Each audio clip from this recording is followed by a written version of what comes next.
Point of order, Edward Mountain.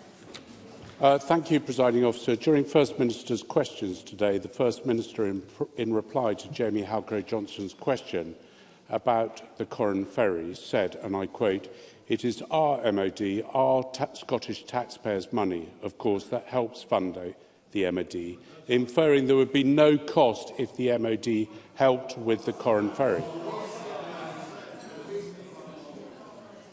Members, I need to hear Mr Mountain's point of order. Thank you.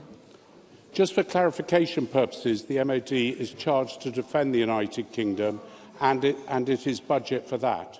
However, the request for assistance for the Corran ferry has been made through a military aid to the civil authorities request. My understanding is that MAC-A assists civil authorities, and it's up to the military to ascertain if the assets are available and fit for deployment. It is normally up to the civil authorities to cover the costs of these deployments in line with HM Treasury rules, though the MOD, of course, may defer costs. It is therefore unclear in this case whether the costs will be met by the Scottish Government or the Highland Council. Presiding Officer, I raised the point of clarification for the First Minister because I believe he may have inadvertently misled the Parliament. If you don't like to hear the point of order, you can leave. Mr Mountain, sorry. Inferring that the payment is required. Sorry, please resume your seat for a second. Members, we have a member on the floor. That member has the right to speak, and the other people in the chamber don't speak when somebody else has got the floor. Mr Mountain, please continue. Thank you, Presiding Officer. I raised a clarification with you as the First Minister may have inadvertently misled the Parliament, inferring that no payment would be required if the MOD were deployed.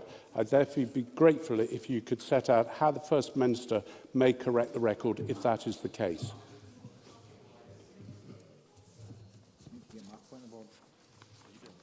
I thank Mr Mountain for his contribution. I would advise that that is not a point of order. It's not a matter for the Chair, and the process for correction of the record is well known to members, I believe, across the chamber. Thank you.